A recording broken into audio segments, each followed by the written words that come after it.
Welcome back to Mental Health, where we break down pop culture, social issues, and politics through a mental health lens. Today I wanted to talk something that I've been very passionate about for a while now. Having been somebody who worked in residential counseling, I constantly have people kind of misconstrue what that really is and see it as sort of this magical fix-all thing where, we can send the kid there if they're feeling unsafe or if their behavior's unsafe. If they're having a problem with them, and they'll send them to Never Never Land and everything will be all peachy keen when they come back home. So this came up again. I was actually having a conversation with somebody and they were talking about a meeting that they were in, and they were having a discussion about what level of care some kid needed. And let me just specify too, what I mean by level of care is, outpatient, hospital, long-term residential stay where they're living there for 6 months, whatever. And so this particular kiddo is having some safety concerns at home, and they were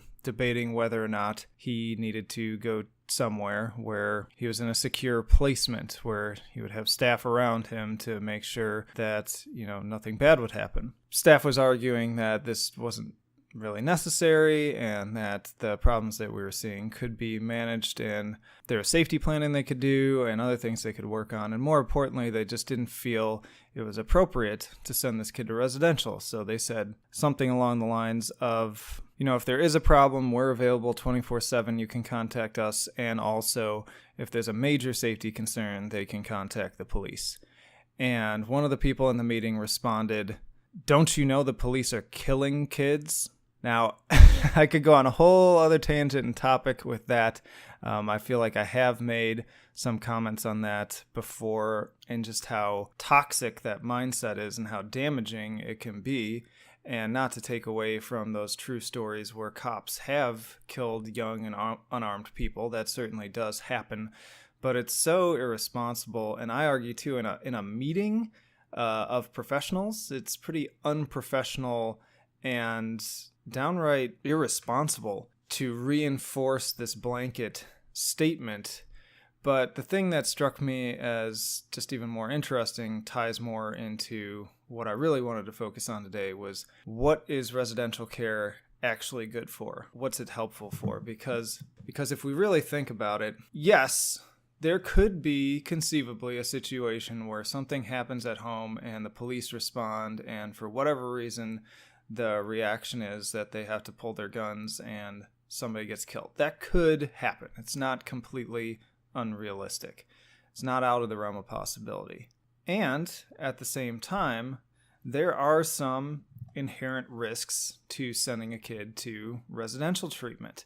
So we need to weigh the scales here. It's not in a vacuum where they're safe at res and everything's great, or they're getting gunned down by the police. There's a lot of gray area here because, again, as somebody who has worked in residential, there are potential pitfalls to somebody going there. And that's part of the reason why I, working in community settings now, really push back against recommendations for residential unless it's absolutely needed. And I'm going to get into some of the reasons why I would support a recommendation for those higher levels of care in a bit. But first I want to talk about, what are those risks of sending a kid there? What are the potential downsides that we need to factor in when considering sending a young person to a locked treatment facility? So first of all, and to me this is the most obvious one, as somebody who focuses on trauma for a living and works with kids who are traumatized, it's so disruptive to attachment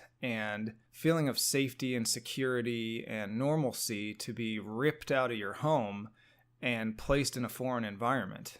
I work with, kids who are in the foster care system all the time, and simply that process of being placed in a new home and then taken out of that home and placed in the next home, it's so disruptive, and it can lead to some really long-term brain damage, really, where empathy and attachment are not fully formed, which exacerbates antisocial behaviors like being more aggressive, self-harming, engaging in delinquency. All of those things can be very closely connected to that. And so to me, moving someone to res is really the same process. You're ripping somebody out of their maybe one place where they're feeling secure, even if things aren't perfect there, and often they're not, don't get me wrong. And then you're placing them, and this brings into part 2, in an environment where it feels even less safe. Like, there's people who are in foster care who get placed in different homes will often tell you that they don't feel safe in the new home, and that's totally fair because it's unfamiliar, it's strange. Now, add on to that the fact that you're being placed now in a group of other kids who also have behavior problems, and you're worried if you're going to get, beaten up or attacked in some way, and that stuff does happen. I mean, there's a reason why we were all trained in formal restraints, even as counselors, because sometimes these kids would attack each other because that's what they were struggling with. They did not have good impulse control. Often they were highly aggressive due to their trauma histories, and they required some really serious attention to prevent them from hurting each other. And it's not always 100% inevitable. Like, there are plenty of kids who were able to get a few hits in before we were able to get there and, pull them off of each other. And so, and that in itself too is also traumatic because these kids are now being physically restrained to the point where a bunch of adults are preventing them from moving, again, for the purpose of preventing them from hurting themselves or somebody else. But to them, it's just them reenacting their trauma again, especially if they were someone who had been physically abused or sexually abused by an adult. That act of being restrained is extremely... So that's rough. I mean, to say the least. That's not an easy thing to deal with. That's not necessarily taking somebody and placing them in this magical environment where they're 100% safe. They're maybe more safe than they would be from some things, but they also feel, I'd argue, less safe, which has lasting effects on their brain and their functioning. Now, going back again to the idea that they're in this group of kids that all have similar behaviors, this also exacerbates their thought distortions. So I've talked a lot about different types of thought distortions and how being in a very similar group of people can sway you to start thinking that, well, everyone thinks that way. And we tend to gravitate that way too.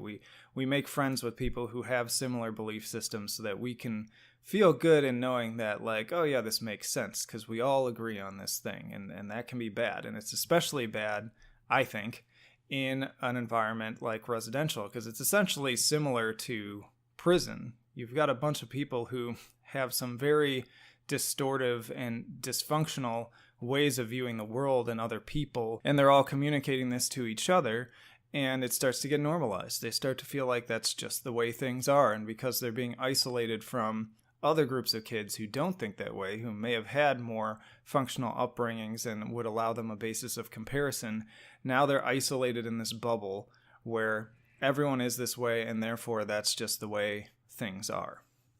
And then one more thing, too, which kind of goes back to my original argument against the whole they could get killed by a police officer, is if we're talking about isolated cases, there have been cases of kids being maltreated in residential facilities. Absolutely. I've worked with some of those kids. I've worked with kids who had trauma narratives that included being sexually assaulted by staff members and peers in residential facilities. That stuff, unfortunately, does happen. It's not the norm, but it happens nonetheless. It's absolutely just as possible as being shot by a police officer. So all of this to say, it's not all hunky-dory. This isn't a case of, well, we have this like really simple go-to option that'll fix everything for a little while, and then we have this other option that's not good. Both options have their inherent risks, and so you have to weigh out which is sort of the lesser of two evils, so to speak.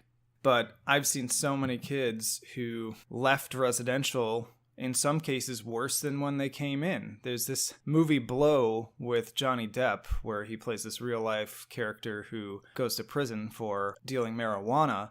And there's this great quote where after he serves his jail time, he spends a lot of his time talking to the cellmate who's into cocaine. And so the quote, as they're making the transition to show that he's leaving prison and going back to the real world, he says that he went in with a bachelor's in marijuana and left with a doctorate in cocaine or something along those lines, or a PhD in cocaine. I can't remember the exact wording, but it's that idea. I worked with kids who they'd come in, we'd be able to do some really good work in some areas, but maybe they previously weren't aggressive. They were really only somebody who was self-harming or engaging in some sort of inappropriate sexual behavior or whatever. And then by the time they left, they were exhibiting aggression, which was a new thing because they had learned that and normalized that from their peers. And it was adaptive on some level because they felt like they had to protect themselves.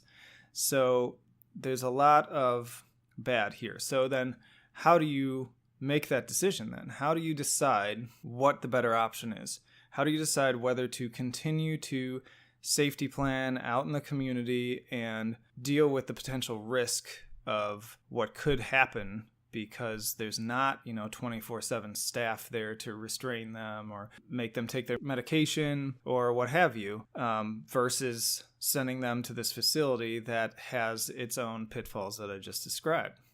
So I really use 3 major criteria. This is sort of my shorthand in terms of how do I think of higher level of care. Because I'm not really just asking the question, are they safe at home? And I think in people's panic, and that's usually where these questions come up, a safety issue happens, parents start panicking, caseworkers start panicking, other people involved in the case start panicking for liability reasons, for the safety of the kid, and everybody's going, well, are they safe at home? Well, no, they're showing that they're not safe at home, so we need to put them somewhere where they're safe. But the other important piece of the puzzle should be, will removal from home tangibly improve the situation, knowing that they will eventually return? And that last part is very important. I feel like people aren't thinking about the fact that they're not leaving forever. Residential is not a long-term thing. I was fortunate enough that I was able to work with kids for 6 months to a year to really give them the care that they needed. But with funding and the system shifting and change over time, that isn't often the case. Like, kids will go to brief care for a week to 4 weeks, maybe. And then for, subacute long term, they'll be lucky to get 4 months. Often it's less. Sometimes if they really need it, you can fight for 6 months. And on some level, that's good because, again, I just described why it's not good for them to be there too long. So I have mixed feelings about that. But the reality is they're coming home. That's the main point. Eventually, they're coming back. And so what I want to know is, what are they going to get out of going there? What are they tangibly going to get so that when they come back home, they'll be better than when they left? And so there's 3 things I look at. The first question is the youth in need of reassessment and recalibration of medication that is unsafe to complete in the home and would result in increased safety upon return? So again, all these end with, will this make them more safe when they get back? Every now and then we get kids who the main issue is that they're refusing to take their medication. That's the most common part, or they're inconsistent with it.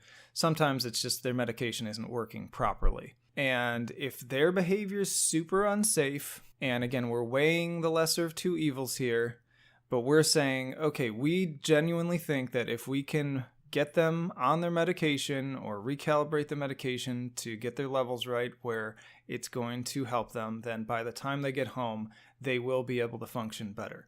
And in that case, okay, we've got a reason here. There's a clear clinical, not just safety, but also clinical value to them going there. And that's necessary. You don't want to just be thinking about safety. Safety is important, but you got to weigh that also with actual clinical needs. So they've got a clinical need of their medication, whether they're not taking it or it's just not where it needs to be. That need is being met by them going to this facility where they are equipped to make sure that they take their medication, they have time to switch through some things and get them stabilized so that they can send them back home. That's number 1.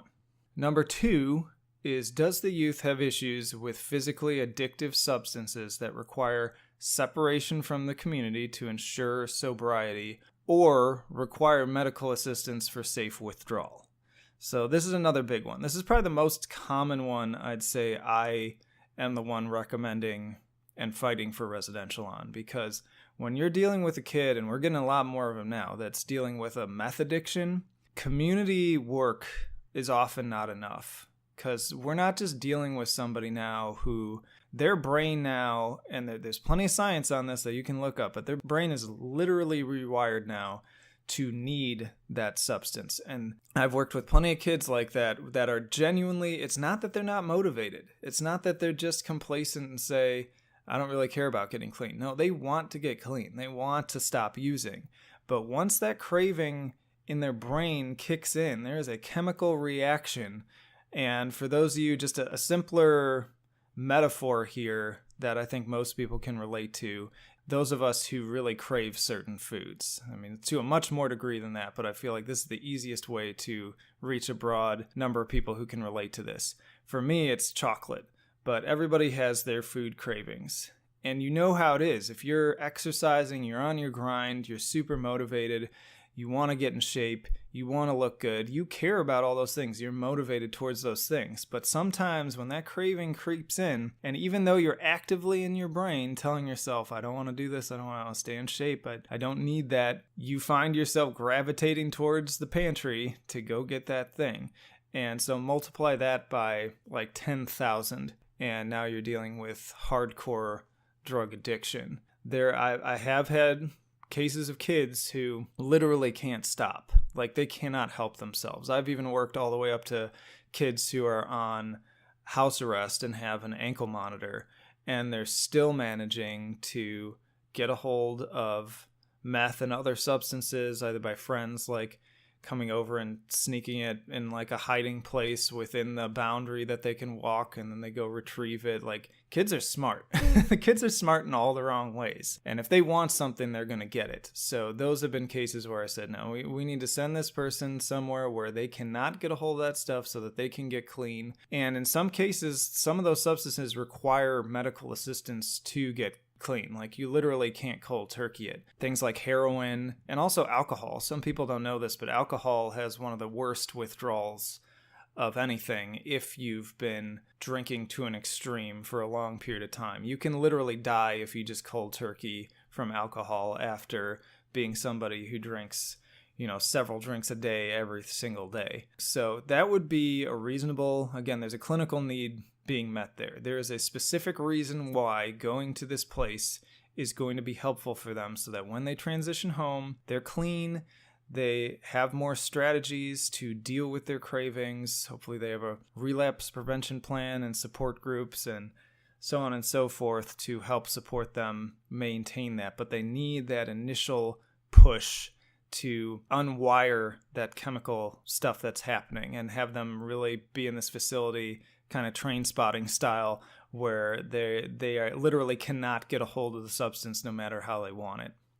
All right, so number 3 is, does the youth have individual mental health issues that would benefit from specific treatment modalities that can't be safely completed in the home and would result again in the youth being more safe when they return? So here I'm talking about specific, like, evidence-based practices that are individually based. So like TFCBT, EMDR, other things that are targeted towards individual mental health issues, personal anxiety issues, depressive symptoms, things of that nature. The key word here is systems. So systems is a really important concept to all be aware of. And this ties back into this word I used earlier of drivers, because that's really what I'm talking about through this whole thing is, what is the driver? If it's addiction, that is a driver that will require some residential care. If it's medication, that in some cases will also benefit from some acute care. And if we're looking at a very individualized issue, so the individual system, where it's much more internal and has to do with the person's own experience of themselves, and again, they're being unsafe and we're weighing out these two options. If it's a situation where this kid is dealing with, let's say, PTSD, because that's kind of the most common example I see, they're dealing with PTSD, and their behavior is to such an extreme that we feel like they can't do the trauma work in the home, because we do that. But in some cases we can't. Like, they literally cannot control themselves when dealing with trauma work. And we know, though, that, okay, if we send them here to this safe facility and we specifically have them work on that program where they're going to have to work the program because they're there, they got nowhere else to go.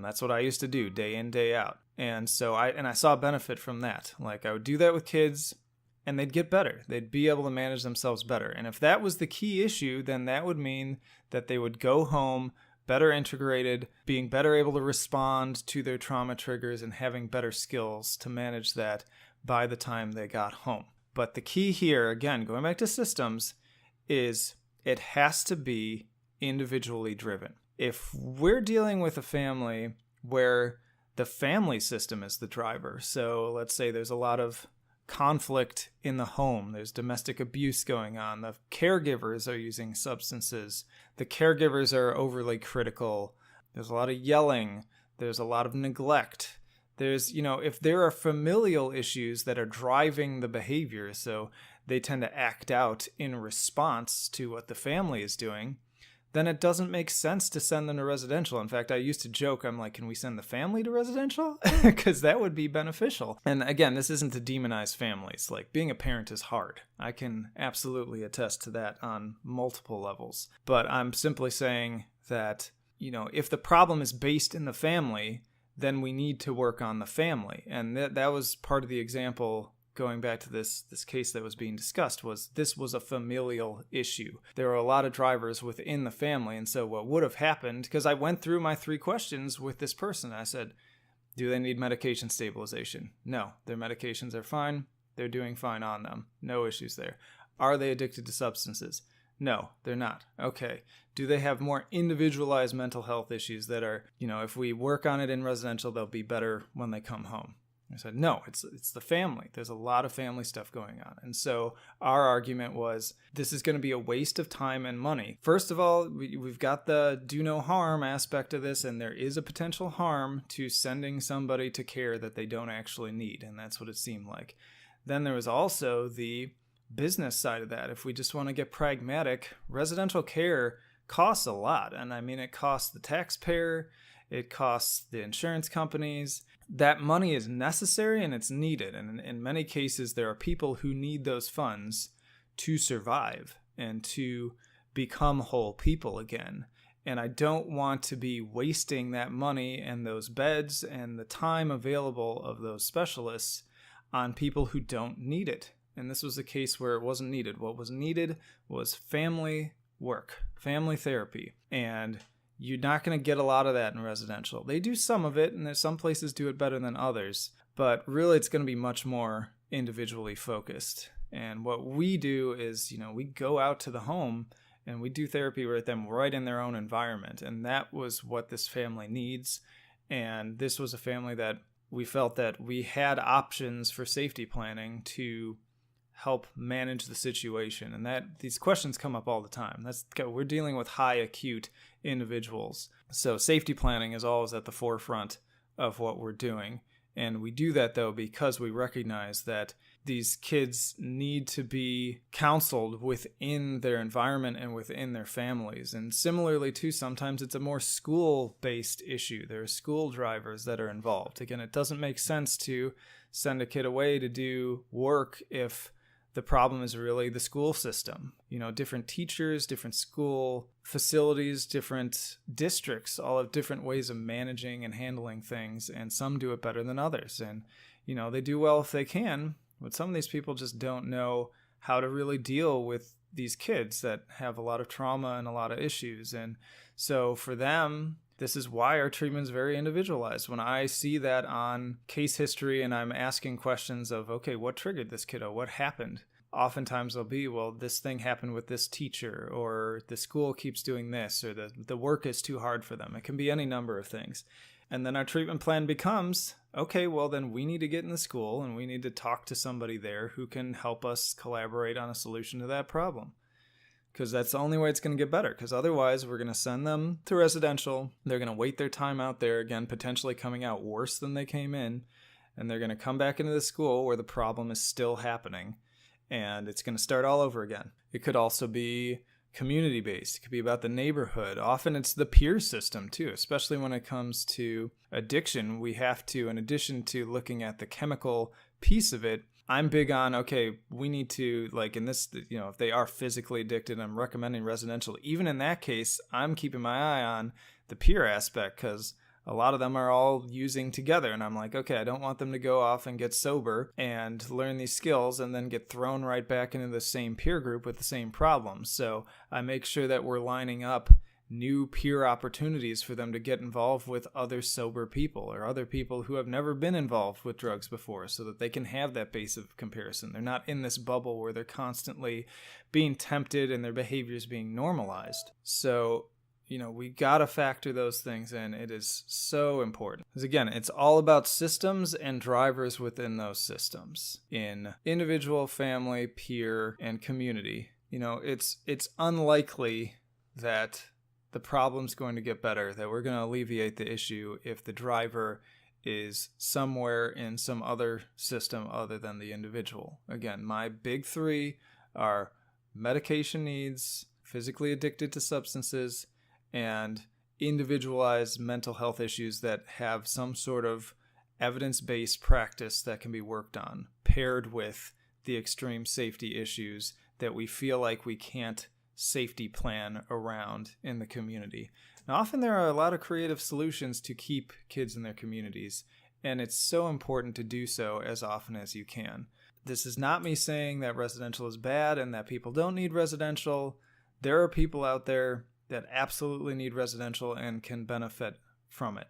It's just, I want to see people thinking more critically about it, because I see professionals in the field who are still kind of green, thinking of it as, again, this sort of never land where I don't want to deal with this risk and I don't want to worry about waking up in the middle of the night and finding out that my kid tried to kill themselves. I get that, but we need to weigh that with the clinical reasoning behind what we're doing.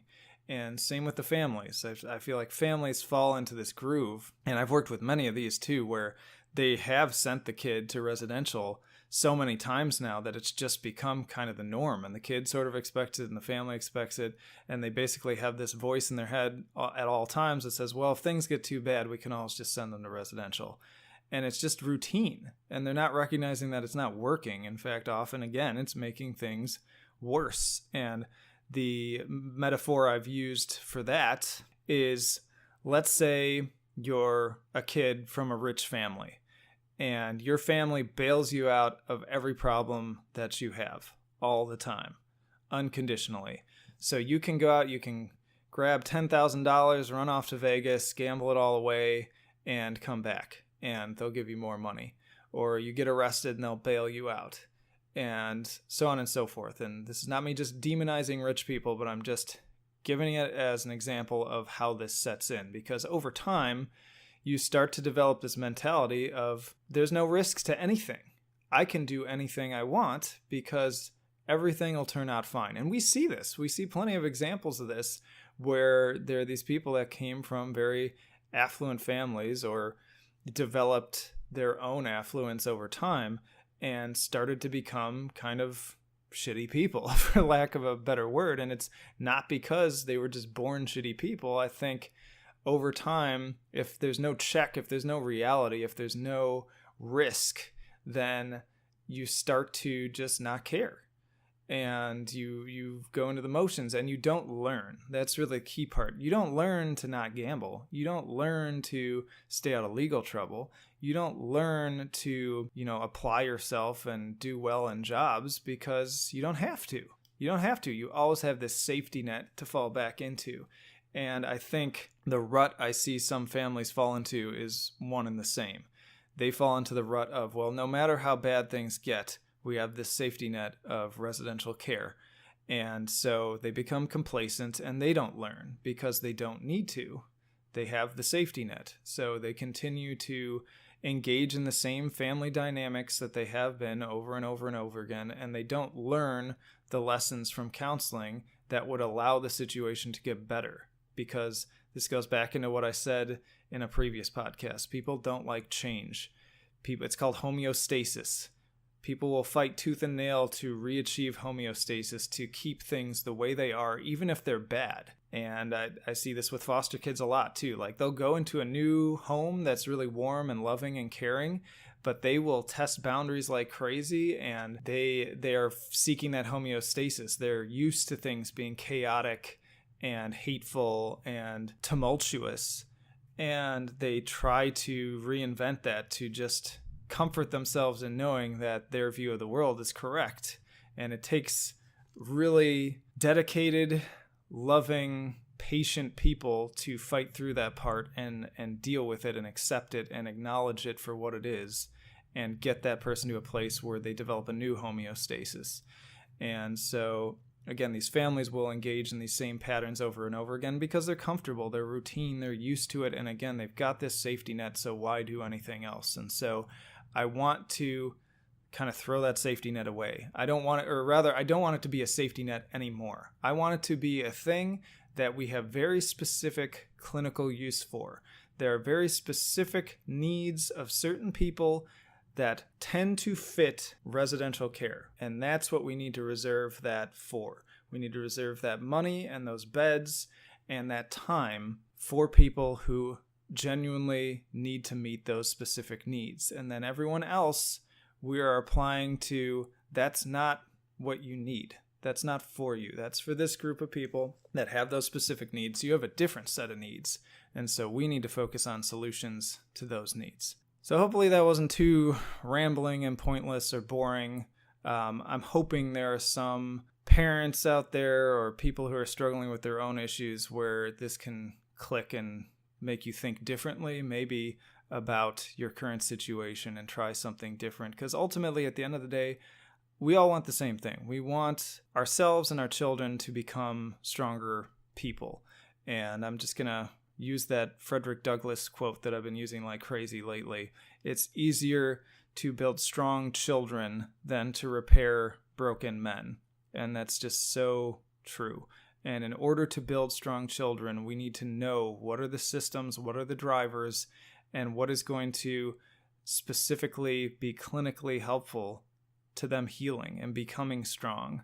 And once we know what that is, then we can move forward with that. And there's some situations where that means residential is a viable and potentially helpful option, and many other situations where we say, no, there's a lot of other systems involved here that we need to deal with in the moment. So thank you as always for listening, and I will close with another great saying from our two wise sages, Bill S. Preston Esquire and Ted Theodore Logan. Be excellent to each other and party on, dudes.